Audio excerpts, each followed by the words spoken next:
That guy was fucking amazing. That was absolutely brilliant. I'm from Swansea, so I was backstage. Yeah, good, man. How are you guys doing? You alright? Yeah. Fantastic. Look, let me have a look. Oh, yes. So many liberals. It's amazing. I know. It's not an insult. You guys are fucking brilliant, man. I grew up around this shit. This is fantastic. I have to do so many gigs for pricks.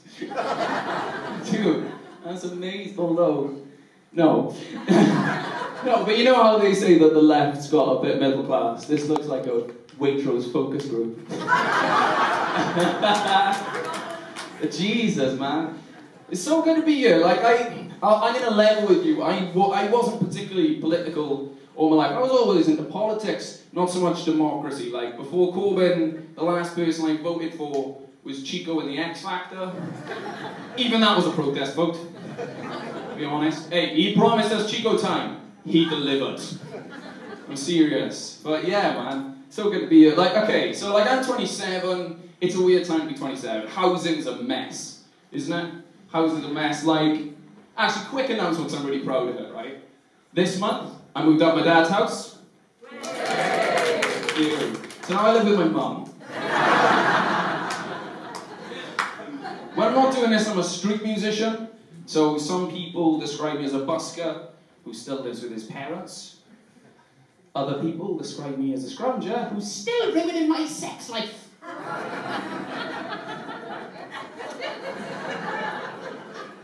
Yeah, see, I love that I wrote that joke. I hate having to relive it. But yeah, man, it's, give me a cheer if you grew up around hippies. Oh, I'm in good company. Yes. What's that, man? I was one. You were one? Former one? No, you're still on board, that's good. Like, so, my parents were proper hippies when I grew up, right? They lived in a bus, right? And every day, my dad would make the same shit joke. He'd walk up the stairs and look at my mum and go, half single? Which was a lot funnier before they separated. Yeah, for real, man. I had to live with that passive-aggressive shit. But like this, I lived in Swansea, like you'll testify, that's a weird place to be a hippie, right? Yeah, right? It was really weird, okay? Actually, worse. Okay, yeah, I mean, in all ways, but it was a weird place to try and grow up as a hippie. Like, my parents would like take me to birthday parties, and they wanted me to fit in, and they'd argue over how. So like, my dad would want me to have long hair, so I'd look like him. My mum would want me to just have a shaved head, so I'd look like her. I think it's not my hair that's going to be the problem, guys. Or so I thought. They were like, long hair, short hair, how can we compromise? Send me to school with a mullet! I don't know if you ever heard the phrase, business in the front, party in the back. That's a creepy thing to hear off a toddler! That was me on my first day of school, with the biggest glasses the NHS had given me. If I had looked at the sun with those things on, I would have got free laser eye surgery. And the doctors wanted to put the cherry on the cake. But this poor kid thought, how can we make this worse? And they gave me a corrective eye patch. I had more distinctive features than a game of Guess Who. I looked like you put all the attachments on one Mr. Potato Head. Crazy way to send a kid to school. So, listen, I haven't been able to tell this story doing my stand-up because it's political and I lose half the audience. Are you guys okay with left-wing politics? Okay. So this summer I decided to knock doors for Jeremy Corbyn. That's exactly what I wanted from that. That's not how it goes down elsewhere. I decided to knock, and we were doing it, it was crazy. Give me a cheer, right, if this summer was the first time you've knocked doors. For the Labour Party, not just... I've always been like a doorbell guy. But yeah, and it's invigorating, isn't it? It's amazing. Like, it was crazy. And we were out there in all the elements, man. We were out there in rain, drizzle, rain. You know, it didn't matter, man. And I was doing it up the valleys, like right up the sticks, yeah? And here's something we don't really talk about. There's some doors you don't want to knock. You know, there's some doors, like, you don't know what's the other side of that door. It's like Monsters, Inc., but with worse monsters. You know? And there's one that kind of sticks in my mind, right? And it was a pretty scabby door. It looked like it had punch holes in it. There's like a year-old vote leave sign there, just to prove a fucking point, right? But it's the number and it's there and you gotta do it. So, I was just a bloke. It's like, dog starts barking, dude starts shouting at the dog. As far as the dog's concerned, like, finally, someone else is taking over the barking. So, dude comes to the door and he opens the door, and as the door is flying away from me, I can see on there, it says, no canvassers. So I chuck my leaflets in a hedge.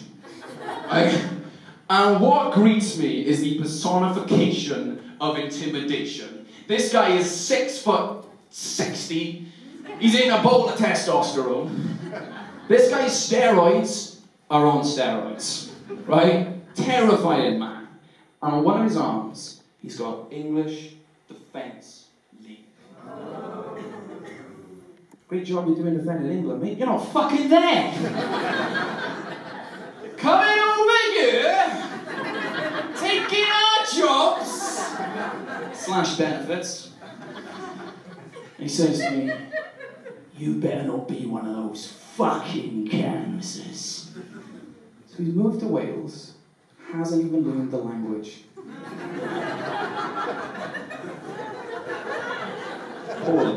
Appalling. No respect for culture, do you know what I mean? They just don't integrate, do they? Do you know what I mean? That's fucking ridiculous. Well, I wasn't this smart ass when he was there. I was shitting myself. But no, I do think at times like this it's important to be direct. So I said, listen, I'm sorry to have bothered you. My name's Josh, and I'm here on behalf of the Jehovah's Witnesses. Part of my brain was like, you're a genius. He went, you're a Jehovah's Witness? Not so sure now. Do you want to come in? What? When has that ever happened ever before? Worst part about this line, I can't say no. I had to go in his house. So I went through the threshold, went into his house, sat there opposite the most intense man in the country, and he went, I believe in Jesus. You believe in Jesus? At which point I realised I don't know what a Jehovah's Witness is. They believe in Jesus? Fucking do now! Like, something about this guy tells me he's not going to deal well with religious difference. So for the next 15 minutes, off the top of my head, I made up a religion. Which is a lot of fun. Honestly, I was really good at it. By the end, I was like, I'm going to start a cult. Fucking nailing this shit, right? And do you know what's weird about kind of religious kind of discussions? He started to open up to me. And he started telling me what the doubts he's had about the way he's living his life. And he said, you know, I'm not even sure who to vote for in the election. If I have a chance, what would Jesus do? Yeah, probably you, Kip. Which Bible were you? And then he said something a little bit curious. He said, well, I would have voted for that Jeremy Corbyn, but he never says he loves Britain. I was like, yeah, but I've never seen Colonel Sanders say he loves chicken. Something about his career path implies that he does. And it was amazing what happens if you engage with these people, because so often we throw these people aside. You're a racist, you're a scumbag. We throw these people aside, engage with them, we talk about what it means to be a man. We talk about what it means to be a foreigner in a different land as an Englishman, or something you've come to learn about. We talked about what it means to be a citizen. It's my proudest achievement. I converted him. And that man is now a fully fledged Jehovah's Witness.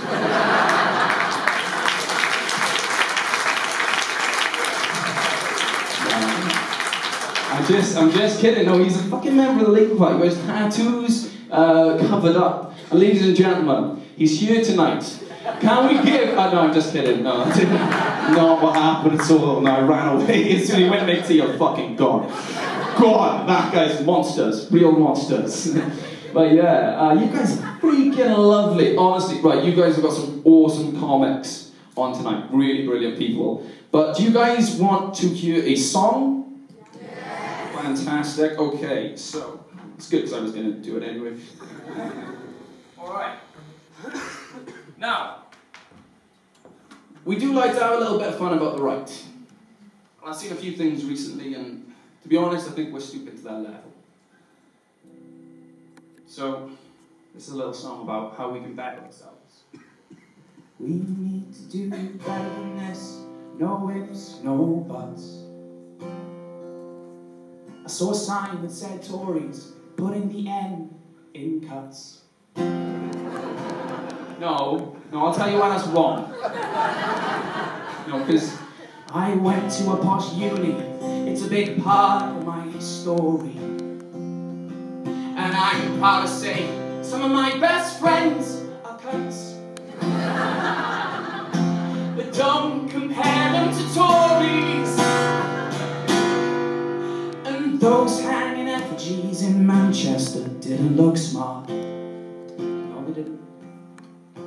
Cause the only way to kill Tories is to stab them in the stake with a heart. I fucked that up a bit there. When we call them Nazis, that's a little bit harsh.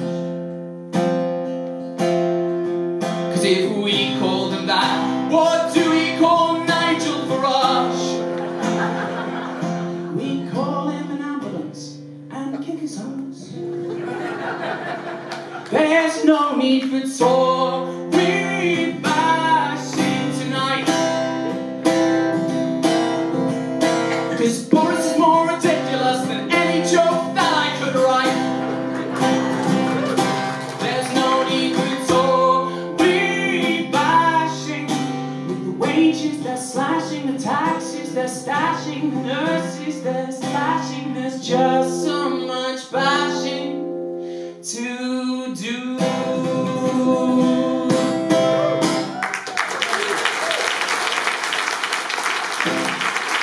Thank you very much. I'm going to bring a brief friend of mine.